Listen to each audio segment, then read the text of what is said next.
வணக்கம் ஸ்டூடெண்ட்ஸ், நான் உங்கள் சுபாஷினி மிஸ் பேசுகிறேன். இன்னைக்கு நம்ம என்னென்னலாம் பார்க்க போகிறோம்னு பார்த்தீங்கன்னா, லெசன் நம்பர் 1ல் ப்ராப்ளம்ஸும் அதில் வர ஹையர் ஆர்டர் திங்கிங் கொஸ்டின்ஸும் இப்போ இன்னைக்கு படிக்க போகிறோம். ஓகே, வாங்க இப்போ லெசன் கொடுப்போம். ஓகே ஸ்டூடெண்ட்ஸ், இப்போ நம்ம Roman number 7 solve the problem பார்ப்போம். இதில் என்ன இருக்குன்னா, 2 bodies have a mass ratio 3:4. The force applied on the bigger mass produces an acceleration of 12 meter per second squared. What could be the acceleration of other body if the same force acts on it? அப்போ இப்போ என்ன சொல்ல வராங்கன்னா, 2 bodies இருக்குன்னு சொல்றாங்க, 2 objects இருக்கு, have a mass ratio of 3:4. இது ஒரு ஆப்ஜெக்ட், இது ஒரு ஆப்ஜெக்ட், இது ஒரு பால், இது ஒரு பால்னு வச்சுப்போம். இதோடைய மாஸ் ரேஷியோ என்னன்னு பாத்தீங்கன்னா, இது 3 kg first object, second object உடைய mass 4 kg. The force applied on the bigger mass produces an acceleration of 12 meter per second square. Bigger mass அப்படின்னும் போது இங்க force apply பண்றீங்க, it produces an acceleration of 12 meter per second square. இங்க bigger massல apply பண்ணும்போது produces an acceleration of 12 meter per second. What could be the acceleration of the other body?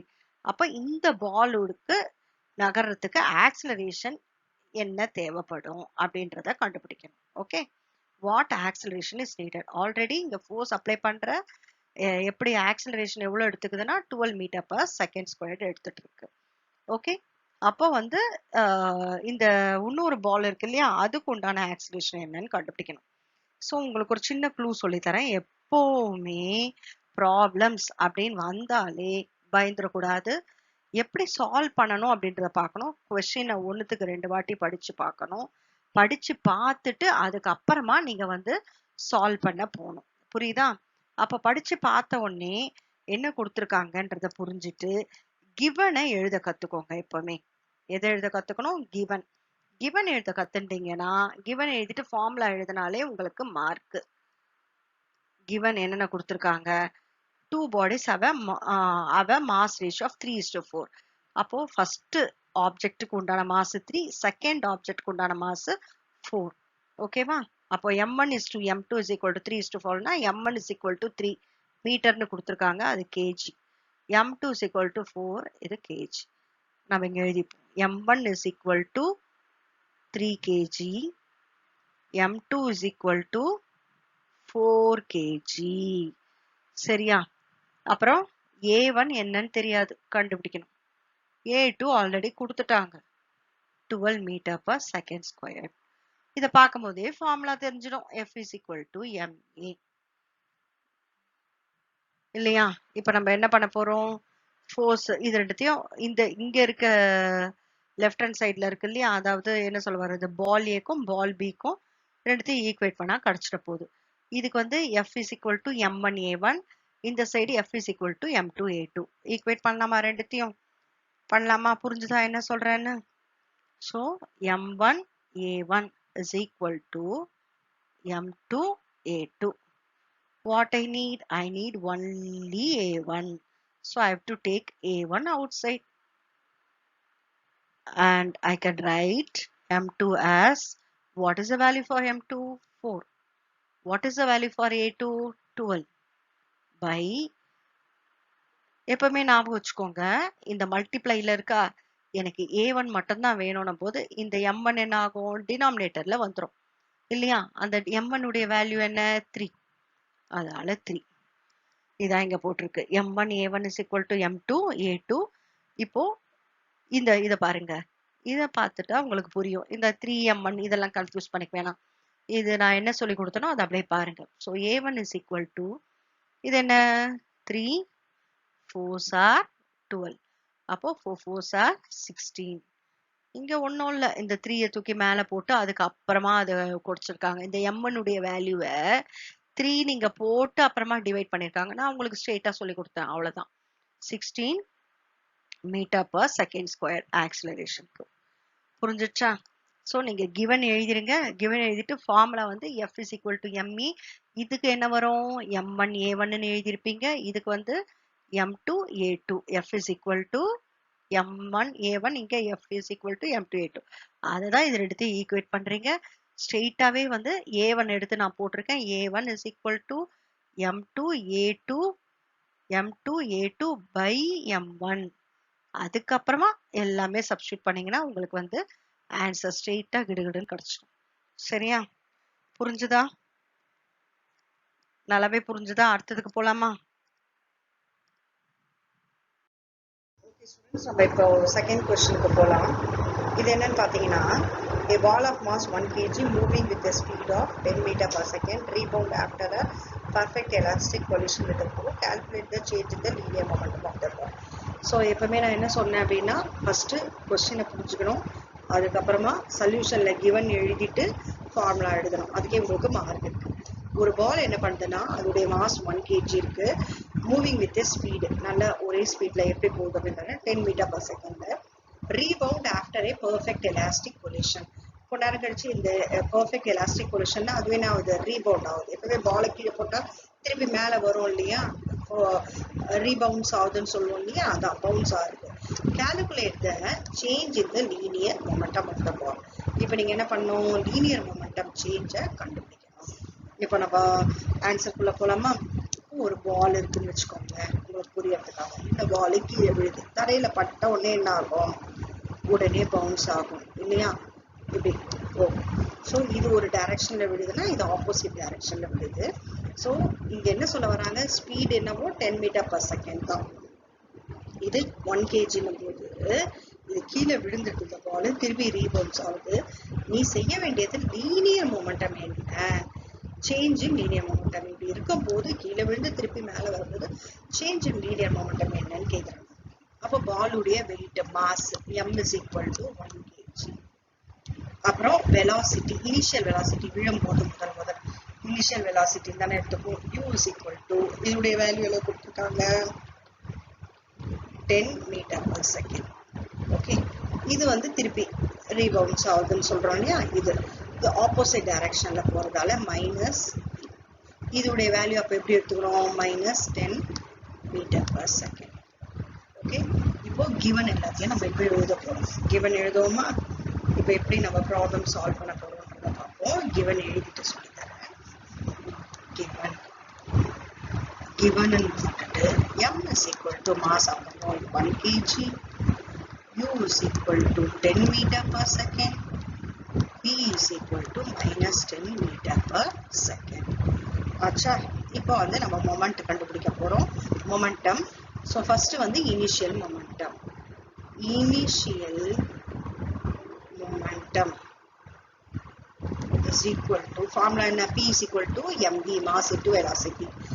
mu, uங்கிறது என்ன, இந்த initial வெலாசிட்டின்றதால initial momentum. அப்போ mass வந்து என்னவா இருக்கு 1, u என்ன value இருக்கு 10, அப்ப என்ன வரும் 10 மீட்டர் பர் செகண்ட். இதாச்சா. அடுத்தது final momentum is equal to, என்ன போடணும், m minus v. ஏன் நான் தெரியுதா, ஏன் மைனஸ் போடுறேன்னு, இந்த ஆப்போசிட்ல இருக்கிறதால இது மைனஸ் mன்னு வச்சுக்கோமே, உங்களுக்கு ஈஸியா இருக்கு. m வந்து வேல்யூ 1, மைனஸ் போட்டுக்கோ. விக்கு தான் ஆல்ரெடி போட்டேன் நான், அதனால 10. ஓகேவா, இந்த மைனஸ் வே தான் இங்க எடுத்து போட்டேன். is equal to minus 10 meter per second. அடுத்தது சேஞ்ச் இன் மொமெண்டம்னா என்ன எழுதுவீங்க, change in momentum is equal to, எப்படி டினோட் பண்ணோம், del p is equal to final momentum minus initial momentum. ஃபைனல் மொமெண்டத்துடைய வேல்யூ என்ன பாரு, அப்படியே நான் சொல்லும் போதே நீ சொல்லிட்டே வா, உனக்கு புரியும். ஃபைனல் மொமெண்டம் உடைய வேல்யூ என்ன 10 மீட்டர் பர் செகண்ட். அப்ப என்ன எழுதணும் நீங்க, மைனஸ் 10. இனிஷியல் மொமெண்டத்துடைய வேல்யூ என்ன பாருங்க 10 மீட்டர் பர் செகண்ட் மைனஸ் 10. என்ன பண்ணோம், ரெண்டு minus you have to add and negative sign. Add பண்ணிட்டு நெகட்டிவ் சைன் போட்டு மொமெண்டம் அப்படின்னும் போது மாஸுக்கு kg. kg velocity meter per second. அவ்வளவுதான். புரிஞ்சுதா? நெக்ஸ்ட் क्वेश्चनக்கு போலாமா?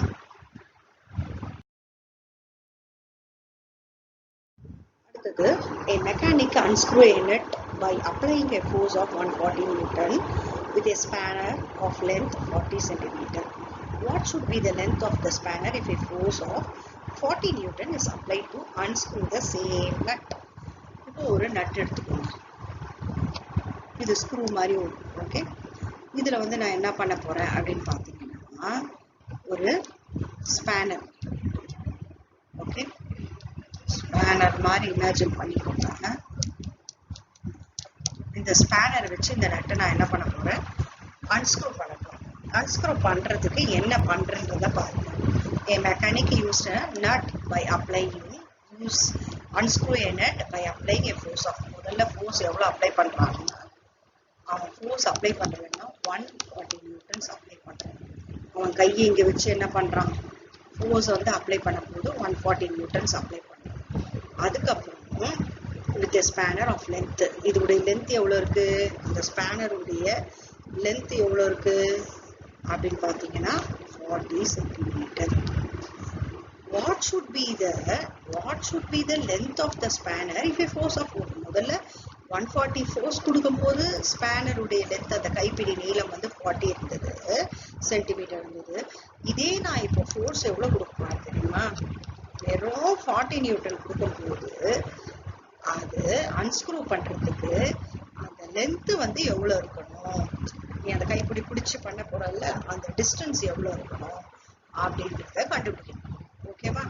அந்த டிஸ்டன்ஸ் அப்படி இல்லைன்னா லென்த்ன்னு வச்சுக்கோங்க, லென்த் என்னங்கிறத கண்டுபிடிக்கணும். ஓகே, இது புரிஞ்சுதா? இப்ப நம்ம இதுக்குள்ள இப்ப முதல்ல கொஸ்டினை புரிஞ்சுட்டு இப்போ அடுத்தது என்ன வேலை சொன்னேன், கிவன் எடுத்து எழுத போறீங்க.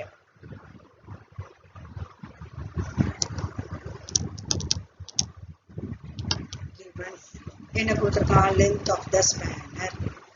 நான் சொல்றது அப்படியே எழுதிக்கோங்க, அப்புறமா இதை பார்த்துக்கோங்க. நீங்க வந்து இதெல்லாம் இப்படி எல்லாம் மாத்தலாம் வேண்டாம், நான் ஈஸி மெத்தட்ல சொல்லித்தரேன், உங்களுக்கு அப்படியே புரிஞ்சிடும். நான் சொல்லும் போதே அப்படியே எழுதிட்டு வந்துட்டீங்கன்னா. ஸோ கிவன் வந்து லென்த் ஆஃப் த ஸ்பேனர் எவ்வளோ கொடுத்துருக்கான், லென்த்ன்னும் போது நான் எல்லுன்னு எடுத்துக்கலாம், நீங்க டீன்னு எடுத்துக்கலாம். உங்களுக்கு புரிஞ்சபடி ஈஸியான ஃபார்முலாலேயே நான் சொல்லித்தரேன்.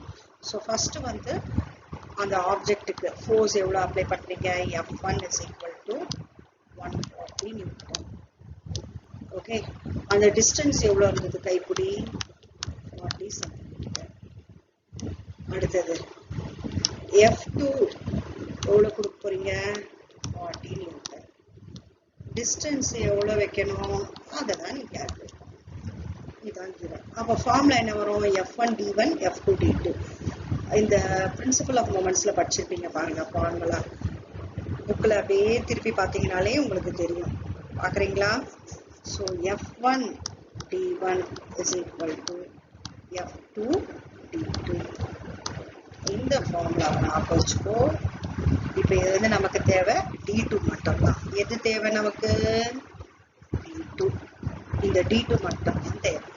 D2 மட்டும் வேணும்னா எப்படி எழுதலாம், D2 is equal to left hand side இருக்கிறது அப்படியே எழுதிக்கணும், F1 D1. இதை வந்து என்ன பண்ணும், அப்படியே வந்து கிராஸ் மல்டிப்ளை பண்ணும்போது மல்டிப்ளைல இருக்கிறது டிவிஷன் ஆயிடும். இப்போ புரிஞ்சிச்சா? D2 is equal to F1 value substitute பண்ண 140 into D1 வேல்யூ சப்ஸ்டியூட் பண்ண 40 by F2 வேல்யூ சப்ஸ்டியூட் பண்ண 40. ஆச்சா? இப்போ வந்து நம்ம என்ன பண்ண போறோம், சால்வ் பண்ண போறோம். ஸோ 41s are 40 அடிச்சாச்சு. மீதி இருந்தது நமக்கு என்ன, what is left out, D2 is equal to 140 centimeter. Try to understand, students. Always you are not supposed to write in centimeter, you have to write only in SI system which is in meters. அப்போ சென்டிமீட்டர்ல கொடுத்ததை மீட்டரா மாத்தணும்னா என்ன சொல்லியிருக்கேன், centimetre is a least one. லீஸ்ட்ல இருந்து நீங்க வந்து higher லெவலுக்கு மாத்தணும்னா like 1 centimetre இல்ல 1 metre is equal to 100 centimetre. அப்போ என்ன பண்ணணும், you have to divide by 100. Okay, you have to divide by 100. So divide by 100 அப்படின்னும் போது எப்பவுமே நாம் வச்சுப்போம் இங்க 2 zeros இருக்கு அப்படின்னாவே நியூமரேட்டர்ல நீ வந்து 2 டெசிமல் தள்ளி 2 டிஜிட்ஸ் தள்ளி டெசிமல் அப்படிங்கறத டெசிமல் பாயிண்ட் வைக்கணும்ன்றத நாம் வச்சுப்போம். 140 divided by 100னா இங்க என்ன இருக்கு, இங்க 100, இங்க 2 zeros இருக்கா, 1ங்கிறது ஓகே, 2 zeros இருக்கு. அப்ப என்ன ஆகும்னா 2 டெசிமல் டிஜிட்ஸ் தள்ளி புள்ளி வைக்கணும். So first digit second digit தள்ளி இங்க புள்ளி வைக்கணும். 1. Now it has converted into meter. 1.4 meter. இதுக்கு இன்னொரு மெத்தட் 10 power -2 இருக்கும். அந்த -2 மேல போச்சுன்னா +2 ஆகும். அந்த மாதிரி பண்ணுங்க. இதை விட இது வந்து இங்க கீழே 10 power 2 மேல -2னா உங்களுக்கு வந்து 2 நம்பர் தள்ளி புள்ளி வைக்கணும் அப்படிங்கறதும் நீங்க பண்ணிக்கலாம். ஆனா இது ஈஸி. நான் வச்சுக்கோ டிவைடட் பை 100 இருக்கா 1000 இருக்கா எவ்வளவு இருக்கோ எத்தனை ஜீரோஸ் இருக்கோ அத்தனை ஜீரோஸ அப்படி மேல வந்து டெசிமல் பாயிண்ட் அப்படியே தள்ளி வைக்கணும். ஒரு டிஜிட்டா தள்ளி வந்ததுன்னா முடிச்சது. ஜஸ்ட் ஒரு ஈஸி மெத்தட் அவ்வளவுதான். ஸோ ஆன்சர் இங்க வந்துடுது பாத்தீங்களா. ஸோ இதே தான் இங்கேயும் சால்வ் பண்ணியிருக்காங்க, நீங்க பாத்துக்கோங்க. ஜஸ்ட் வந்து L1 L2 போட்டிருக்காங்க. நானு D1 D2 உங்க புக்ல எப்படி இருந்ததோ அந்த மாதிரி பண்ணிருக்கேன். அடுத்த கொஸ்டின் போகலாமா. அடுத்தது the ratio of masses of two planets is 2:3 and the ratio of the radius 4:7. Find the ratio of their acceleration due to gravity. So the ratio of masses of two planets is 2:3. ரெண்டு planet எடுத்துக்கோங்க. பிளானட்னா என்ன, எந்த planet எடுத்துக்கோங்க, earth எடுத்துக்கோங்க, அப்புறமா அது கூட இருக்க சேட்டலைட் கூட எடுத்துக்கலாம். இது வேணா ஏதோ ஒரு 2 பிளானட், ஜூபிட்டர், எர்த், மாஸ், ஏதோ ஒரு 2 planet is with the ratio 2:3 and the ratio of the radii is 4:7. Find the ratio of their acceleration due to gravity. இப்போ நம்ம acceleration due to gravity கண்டுபிடிக்கணும். ratio of எதை கண்டுபிடிக்கணும், acceleration due to gravity. So நான் சொன்னபடி first நீங்க கொஸ்டினை understand பண்ணிக்கணும். the ratio of masses of two planets. உங்களுக்கு புரியறதுக்காக நான் சும்மா பிளானட் அப்படிங்கிறதுக்கு ஒன்று ஏர்த்தும் இன்னொன்று சும்மா மூணுன்னு வச்சுக்கோம். சரியா, ஒன்று வந்து ஏர்த்து இன்னொன்று வந்து மூணுன்னு வச்சுக்கோம். அப்போ ஈஸியா அண்டர்ஸ்டாண்ட் ஆகும். அப்போ the ratio of masses of two planet என்ன அப்படின்னு பார்த்தீங்கன்னா, ratio of masses, ratio அப்படின்னாலே ஃபர்ஸ்ட் ஒன் வருது ஃபர்ஸ்ட், செகண்ட் வருது செகண்ட். நான் ஏற்கனவே சொல்லியிருக்கேன் டிவைடட் பைன்னு போகணும். 2/3 அப்படிங்கிறது தான் ரேஷியோ 2:3. இப்போ இதோடைய மாஸ் 2, இதோடைய மாஸ் என்ன 3. இது ஃபர்ஸ்ட் பிளானட், இது வந்து செகண்ட் பிளானட். அது மட்டும் இல்ல ரேஷியோ ஆஃப் த ரேடியஸ். இந்த ரேடியஸ்னா இந்த ஃப்ரம் த சென்டர், டயமீட்டர்னா பாதி, இங்க இருந்து இந்த இது இருக்கும். ஓகே, இந்த ரேடியஸ் என்ன அப்படின்னு பாத்தீங்கன்னா இதுக்கு வந்து என்ன கொடுத்துருக்காங்க 4, இதுக்கு வந்து 7. ஓகே, ரேஷியோ வந்து 4:7. இது புரிஞ்சுதா? திருப்பி நான் உங்களுக்கு சொல்லி தரேன். ஸோ given எழுத போறோம். Find the ratio of their acceleration. நம்ம கண்டுபிடிக்க வந்து acceleration due to gravity is denoted by the letter G. Given masses, mass ratio m1 is to m2. ரெண்டு பிளானட்டுக்கு கொடுத்துருக்காங்கல்ல, அதுதான் எழுதியிருக்காங்க. எப்படின்னா 2:3. அடுத்தது இதை பாருங்க, ரேடி ரேஷியோ. ரேடினா என்ன, radius. R1 is to R2 is equal to 2:7. இப்போ நம்ம G கண்டுபிடிக்கணும். ஸோ நமக்கு வந்து ஃபார்முலா ஏற்கனவே தெரியும், படிச்சிருக்கோம், நேற்று கூட வீடியோவில் சொல்லி கொடுத்தேன். So G is equal to general formula Gm/r². நீங்க யோசிக்கணும், G கேட்குறாங்கன்னா எந்த ஃபார்முலா யூஸ் பண்ணலாம், M இருக்கு R இருக்குன்னா உடனே உங்களுக்கு இந்த ஞாபகம் வந்துடும். ஓகே, இந்த ஃபார்முலா நம்ம ஆக்சிலரேஷன் டியூ டு கிராவிட்டியில கண்டுபிடிச்சோமே, G and கேபிட்டல் G, இந்த ஃபார்முலா யூஸ் பண்ணி நம்ம பண்ண போறோம். இப்போ இதுல என்னன்னா 2 பிளானட் இருக்கு அப்படின்னும் போது 2 பிளானட்டுக்கும் தனித்தனியா போட்டு அப்புறமா நம்ம வந்து என்ன பண்ணலாம் அப்படின்னு பார்த்தீங்கன்னா ரேஷியோவை கண்டுபிடிக்கலாம். சரியா, ஃபர்ஸ்ட் பிளானட்டுக்கு எல்லாம் 1ன்னும் செகண்ட் பிளானட்டுக்கு 2ன்னு வச்சுக்கணும். இப்போ போடலாமா? இது வந்து இதுதான் general formula G is equal to 0. இதுல first பிளானட்டுக்கு G1 is equal to, இது வந்து கான்ஸ்டன்ட் தானே, Gm1/r². அடுத்தது G2 is equal to Gm2/r².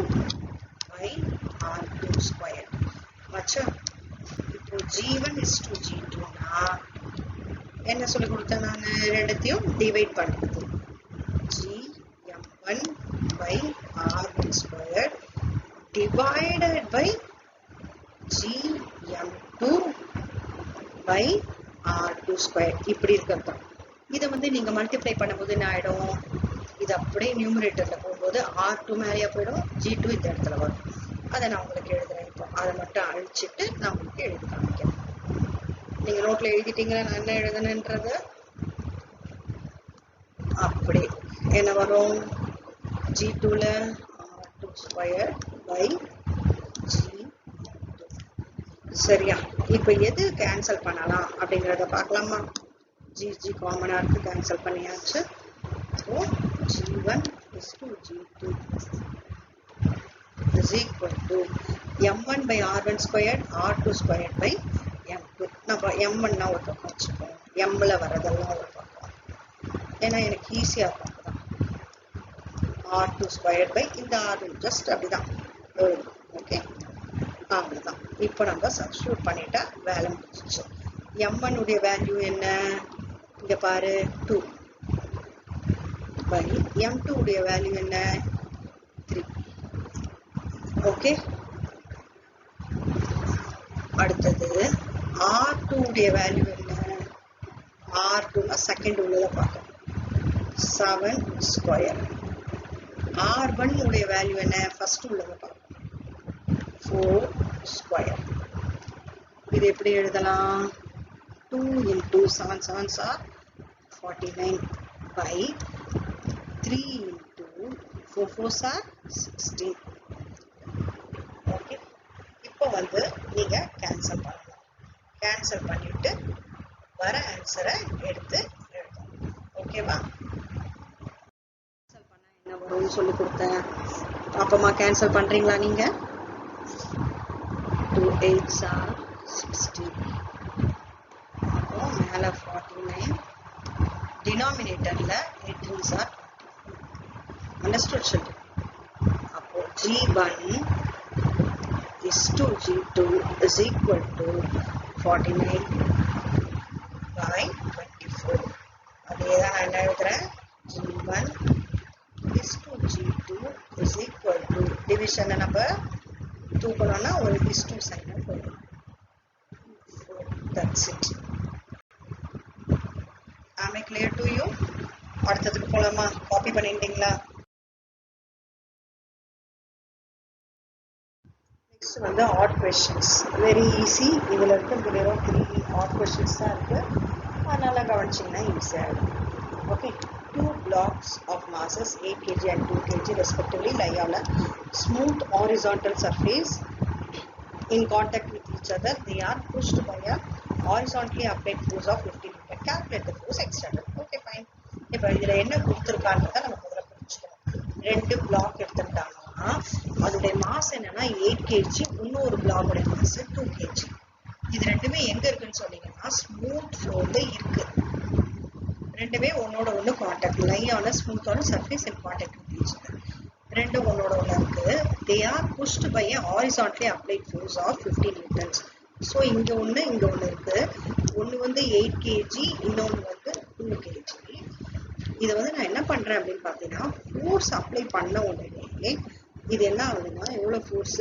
15 Newton's apply பண்ணி applied force on 15 newtons. அதாவது they are pushed by a horizontally applied force of 15 newtons. Calculate the force exerted on 2 kg. மொத்தமா ரெண்டுத்தையும் சேர்த்து தான் நான் 15 நியூட்டன்ஸ் பண்றேன். ஆனா எனக்கு தனியா 2 kgக்கு மட்டும் எவ்வளவு நியூட்டன் நான் இதுல இருந்து செலவாக்கியிருப்பேன், எவ்வளவு அது எடுத்திருக்கும் அப்படிங்கிறத கண்டுபிடிக்கணும். வெறும்ல தனியா 2 kgல எவ்வளவு ஃபோர்ஸ் வந்து யூஸ் பண்ணியிருப்பேன் அப்படின்றத கண்டுபிடிக்கணும். ஓகேவா? இப்ப போலாமா ப்ராப்ளம்குள்ள? ஃபர்ஸ்ட் என்ன எழுதணும்? Very good. given என்ன கொடுத்திருக்கான்?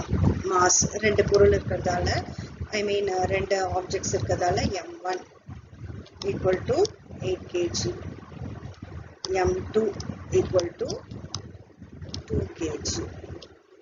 ஓகே ஸ்டூடெண்ட்ஸ், இங்க எழுதும் போதே நீங்க என்ன பண்ணுங்க, ரெண்டுத்துக்கும் சேர்த்து தானே ஃபோர்ஸ் கொடுக்குறான். அதனால small m is equal to m1 plus m2 ஒன்று போட்டு வச்சுக்கோங்க. உங்களுக்கு கொஞ்சம் ஈஸியாக இருக்கும். வேற ஒன்றும் இல்லை. எவ்வளோ அப்படின்னு பார்த்தீங்கன்னா 10 kg. சரியா? இப்படி போட்டால் இப்படி எழுதி வச்சுட்டாலும் ஒன்றும் தப்பு இல்லைன்னு சொல்லலாம். ஓகேவா? இது வந்து உங்களுக்கு பின்னாடி புரிய வரும். நான் சொல்லி தரேன்.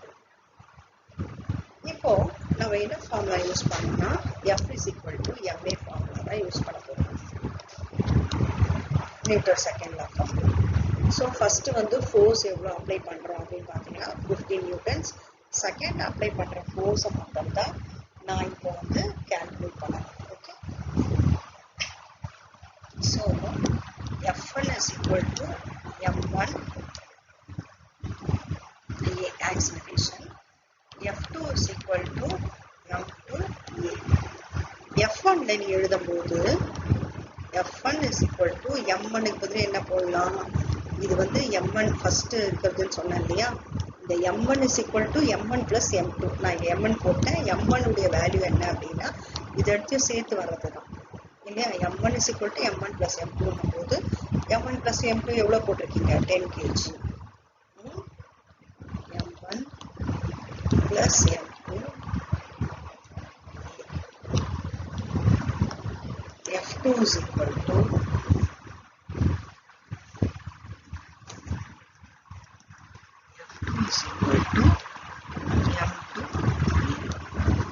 இப்போ நம்ம ரெண்டுத்தையும் ஈக்குவேட் பண்ணி போகிறோம். ஈக்குவேட் பண்ணால் நமக்கு வந்து F2 கிடச்சிடும். ஓகே. இதில் எது வந்து காமனாக இருக்குது அப்படின்னு பார்த்தீங்கன்னா ஏஏ ரெண்டுத்துலையுமே காமனாக இருக்குது. அதனால ஏஐ கேன்சல் பண்ணிக்கலாம். சரியா? எனக்கு தேவை வந்து F2 மட்டும் தான். F2 அப்படின்னும் போது நம்ம என்ன பண்ணலாம்? M1 plus M2 இருக்கா? F2 is equal to M2 வந்து நிற்குதா? எனக்கு தேவை F2 மட்டும். அப்போ இப்படி ஒரு கிராஸ் மல்டிப்ளை பண்ணிடுவோமா? F2 is equal to F1 M2 by M1 plus M2. அவ்வளோதான். F2 is equal to F1 உடைய வேல்யூவை சொல்லுங்க. பார்த்து நீங்களே சொல்லுங்க. F1 உடைய வேல்யூ என்ன? ஃபோர்ஸ் எவ்வளோ கொடுத்தோம்? M2 உடைய வேல்யூ சொல்லுங்க. M1 plus M2 உடைய வேல்யூ சொல்லுங்க. 10. M1 தனியாக போட்டாலும் பரவாயில்ல. 8. இங்கே வந்து 2. சரியா? இது எதுக்காக இது போட்டேன்னு இப்போ உங்களுக்கு புரிஞ்சுக்கணும். 8 plus 2 என்ன வரும்? 10. இதெல்லாம் இங்கே போட்டிருக்காங்க. இது எப்படி வந்ததுன்னு புரிஞ்சுதா? இதை ரெண்டுத்தையும் வந்து நம்ம டிவைட் பண்ணுறோம். டிவைட் பண்ணும்போது உங்களுக்கு வந்து கிராஸ் மல்டிப்ளிகேஷனில் இந்த மாதிரி கிடைக்கும். ஓகேவா? 15 2s are 30 by 10 30. So 3 newtons. Second ball 2 kg ball நகர்த்துறதுக்கு, அதாவது மூவ் பண்ணுறதுக்கு நமக்கு எவ்வளோ தேவைப்படுது அப்படின்னு பார்த்தீங்கன்னா ஃபோர்ஸு 3 நியூட்டன்ஸ் தேவை அப்படிங்கிறத நம்ம கண்டுபிடிச்சோம். ஓகேவா? F2 is equal to 3 Newton's. இதில் வேறு ஏதாவது டவுட் இருக்கா?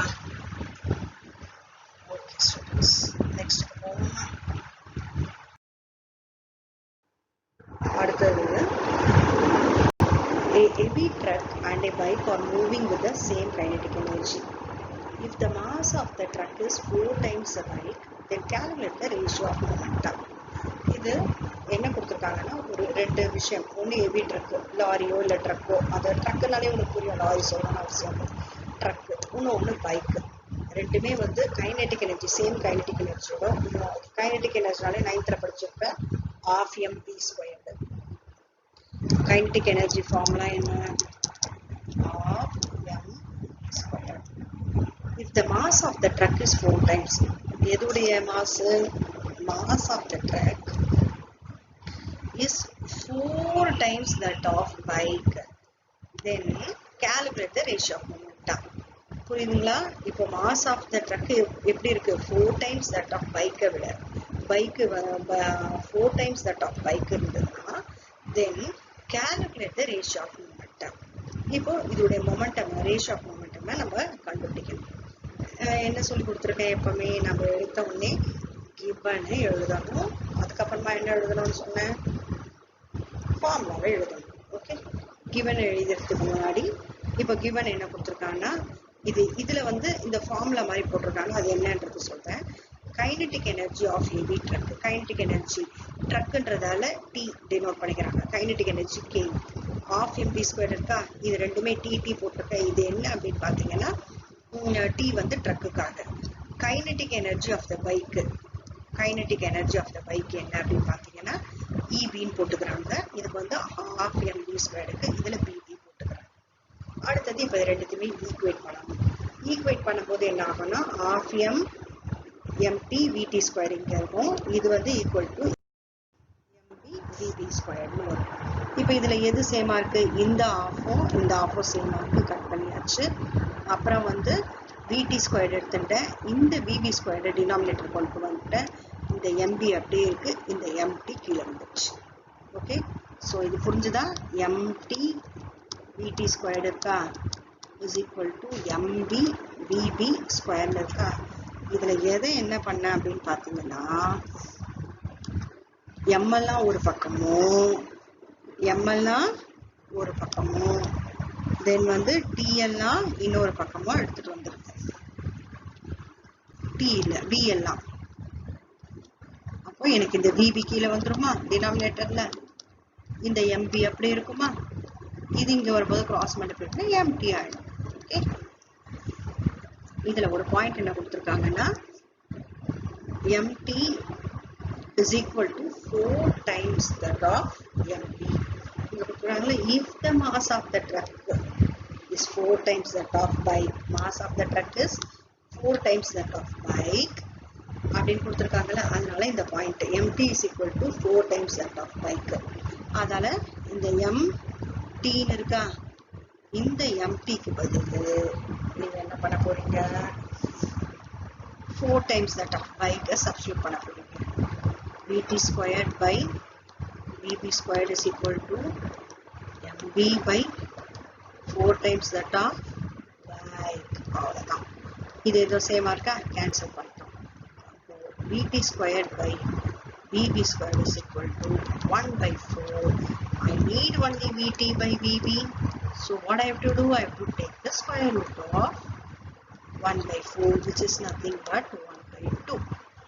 Okay, keep this apart. இது அப்படியே தனியா இருக்கட்டும். Ratio of momentum கண்டுபிடிக்கணும்னா what is the formula for momentum? P is equal to m into v. So Pt is what for the truck, momentum of the truck, linear momentum of the truck. So it is mt vt போட்டுக்கிறோம். Then pv is what for the bike, mv vb போட்டுக்கிறோம். So what is pt by pv? Ratio கண்டுபிடிக்கணும்னா divide பண்ண போறோம். pt by pv போடும்போது நான் இங்க போடுறேன் pt by pv, pt by pv is equal to, இது என்னது mt pt, இங்க கொடுத்துருக்காங்களா, mt க்கு பதில் என்ன போட்டிருக்காங்க பாரு, mt க்கு பதில் என்ன போடணும், 4 into 4 mt அப்படியேதான் by mv vb. புரிஞ்சுதா? இப்போ இதுல என்ன அப்படின்னு பாத்தீங்கன்னா vt by mb இங்க சேமா இருக்கா, இதை அடிச்சுக்கோமா, அடிச்சுட்டு pt by pv is equal to 4 into vt by vb க்கு என்ன கொடுக்கலாம், 1 by 2 கொடுக்கலாம். ஏன்னா இந்த mb சேமா இருக்கு, கேன்சல் பண்ணிட்டோம். again 2 1s are 2 2s are 4.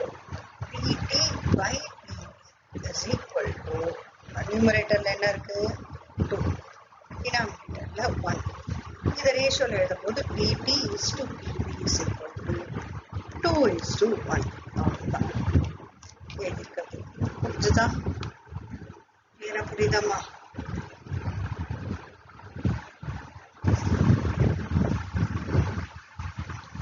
So first வந்து கைனடிக் எனர்ஜி சொல்லிட்டேன், பைக்கு ட்ரக்கு, இது வந்து பைக்கு, அதுக்கப்புறம் ரெண்டுத்தையும் ஈக்குவேட் பண்ணுறேன். அதுக்கப்புறமா வந்து இதுல இருந்து விடி வெலாசிட்டி ஒரு பக்கமும் மாஸ் ஒரு பக்கம் வச்சிருந்தேன். கொஸ்டின்லேயே கொடுத்துருக்காங்க ட்ரக்கு வந்து 4 times that of mass of the truck is 4 times that of bike கொடுத்துருக்காங்க. அதனால இதை போட்டுட்டு இப்போ இங்க என்ன பண்ணிருக்கேன்னா, அதாவது எம்பி பை இது என்ன, இந்த எம்டிக்கு பதில் என்ன சப்ஸ்டியூட் பண்ணியிருக்கேன்னா 4 MB சப்ஸ்டியூட் பண்ணியிருக்கேன். இது ரெண்டும் கேன்சல் ஆயிடுமா, எம்பி எம்பி கேன்சல் ஆகும், 1/4 வரும். அப்போ இந்த விடி பை விபி ஸ்கொயர்னு இருக்கா, இதுக்கு பதில் என்ன பண்றேன்னா ஸ்கொயர் ரூட் ஆஃப், ஏன்னா ஸ்கொயர் ரிமூவ் பண்ணனா we have to take square root 1/2. Ratio of momentum என்ன போது pt is equal to mt vt, pb is equal to mt vb, pt by pb is equal to, இது என்ன பண்ணோம் mt vb by mt போடுவோமா. இதுல திருப்பி mt க்கு பதில் நான் என்ன பண்ணேன் 4 MB சப்ஸ்டிட்யூட் பண்ணி வச்சிருக்கேன், அவ்வளவுதான். vb again v by vt by vb உடைய வேல்யூ ஆஃப் தெரியும், இது ரெண்டும் கேன்சல் ஆயிடும், எம்பி எம்பி, அப்போ 4 pt by bv is equal to, இது திருப்பி 2 1s are 2 2s are 4 ஆயிடும், அப்போ 2 divided by 1 உங்களுக்கு ஆன்சர். சரியா? Next, wearing helmet and fastening the seat belt is highly recommended for safe journey. Justify your answer. ஏன் வந்து helmet போட்டுக்கணும், seat belt போட்டுக்கணும் கார்ல அப்படின்னும் போது அதுக்குண்டான ஆன்சர் நம்ம என்னன்னு பார்க்கணும். Wearing helmet and fastening the seat belt is highly recommended for safe journey. முதல் பாயிண்ட் என்ன, எதுக்காக சேஃப் ஜேர்னி அப்படின்ற வார்த்தை இருக்கணும், ஏன்னா அது ரொம்ப ரொம்ப important. Okay, safe journey. Next, when vehicle is moving we are in the state of motion. இது ரெண்டும் போட்டா நமக்கு சேஃப்டின்னு சொல்லிட்டாங்க. அடுத்தது சொல்ல வர்றது vehicle மூவ் ஆகும்போது நம்ம வந்து we are in the state of motion, நம்ம வந்து ஸ்டேட் ஆஃப் மோஷன்ல இருக்கோம். இது புரியலன்னா என்னுடைய ஃபர்ஸ்ட் வீடியோ பாருங்க, அதுல எல்லாமே சொல்லியிருக்கேன். If the vehicle stops suddenly, திடீர்னு வெஹிக்கல் நிற்கும் போது we lean forward, நம்ம ஆட்டோமேட்டிக்கா நம்ம முன்னாடி விழுவோம் இல்லையா, முன்னாடி லீன் ஆகும். Here Newton's law of inertia takes place. Newton's law of Newton's first law of motion வரும் இல்லையா, அதுதான் Newton's first lawல. So here Newton's law of inertia takes place. Okay, law of inertia, Newton's law of inertia, Newton's first law of motion, இது எல்லாமே எது வேணாலும் நீங்க போடலாம். So Newton's law of inertia போட்டிருக்கேன். அடுத்தது எதுக்காக இந்த இனர்ஷியானா, இந்த ரெஸ்ட்ல இருக்கிறது சடனா மூவ் ஆகுது இல்ல, அதனால அங்க நியூட்டன்ஸ் law of inertiaன்றத போட்டிருக்காங்க. நியூட்டன் ஃபர்ஸ்ட் லால தான் இது எல்லாமே வரும். அடுத்தது the resistance of a body to change its state of motion, this is inertia of motion. என்ன ஆயிடுதுங்க, ஒரு ஆப்ஜெக்ட் அதாவது மூமெண்ட்ல இருக்கு, திடீர்னு ஸ்டாப் ஆகும்போது நம்ம முன்னாடி விழுறோம், அந்த ரெசிஸ்ட் பண்றதுக்கு, ரெசிஸ்டன்ஸ்னா அந்த ரெசிஸ்ட், அந்த சேஞ்சை வந்து மாத்திக்கிறதுக்கு, ரெசிஸ்ட் பண்றதுக்கு இருக்கிறது தான் என்னன்னு சொன்னா இனர்ஷியா ஆஃப் மோஷன். என்ன டைப் ஆஃப் மோஷன் என்னன்னா inertia of motion. To avoid physical cause we wear helmet and fastening the seat belt. இதே தான் என்ன சொல்றாங்க அப்படின்னு பார்த்தீங்கன்னா ஹெல்மெட்டுக்கும் சொல்றாங்க. ஆக்சுவலா ஹெல்மெட்லயே என்ன நடக்குது அப்படின்னு பார்த்தீங்கன்னா நியூட்டன்ஸ் தேர்ட் லா வரும். எதுக்காக அப்படின்னு பார்த்தீங்கன்னா நம்ம ஹெல்மெட்டை எடுத்துட்டு வண்டியில போயிட்டே இருக்கோம் அப்படின்னும் போது அப்படியே விழுந்தோம்னா நமக்கு ஹெட்ல இன்ஜுரி ஆகும். அது ஒண்ணு. அது எதுக்காக அப்படின்னு பார்த்தீங்கன்னா ஒன்று கீழே விழும்போது, நம்ம கீழே விழும்போது ஆட்டோமேட்டிக்கா ஆப்போசிட் சைட்ல ஃபோர்ஸ் திருப்பி நமக்கு ஈக்குவல் அண்ட் ஆப்போசிட் ஃபோர்ஸ் வருமா, அப்போ வரும்போது இன்ஜுரி ஆகுது. அதை அவாய்ட் பண்றதுக்காக தான் ஹெல்மெட் போடணும் அப்படிங்கிறது. ஹெல்மெட் போட்டா நம்ம கீழே விழுந்தாலும் அந்த opposite equal and opposite force வந்து ஆக்ட் பண்ணாம இருக்கும், ஓரளவுக்கு நம்மளை காப்பாத்திக்கலான்றதுக்கு தான் வந்து ஹெல்மெட் போடுறது. ஆனா இதுல கொடுக்கல, நீங்க வந்து ஆன்சர் எழுதும் போது Newton's law of inertia first போடலாம். எதுக்கு அப்படின்னு பாத்தீங்கன்னா சீட் பெல்ட்டுக்கு. ஹெல்மெட்டுக்கு வந்து Newton's third law of motion எழுதலாம். ஓகே ஓகே ஸ்டூடெண்ட்ஸ், இதுக்கும் புரிஞ்சுக்கணும்னு நினைக்கிறேன். உங்களுக்கு ஏதாவது புரியல அப்படின்னா கமெண்ட்ஸ்ல போடுங்க, புரிஞ்சிருக்குனாலும் கமெண்ட்ஸ்ல போடுங்க. ஓகேவா? அப்பதான் எனக்கு தெரியும் நீங்க எந்த அளவுக்கு புரிஞ்சிருக்குன்னு. ஸோ உங்களுக்கு இது பிடிச்சிருந்ததுன்னா பாருங்க, நான் முடிஞ்சதுன்னா செகண்ட் லெசனும் அனுப்புறேன். சரியா? Okay, thank you students.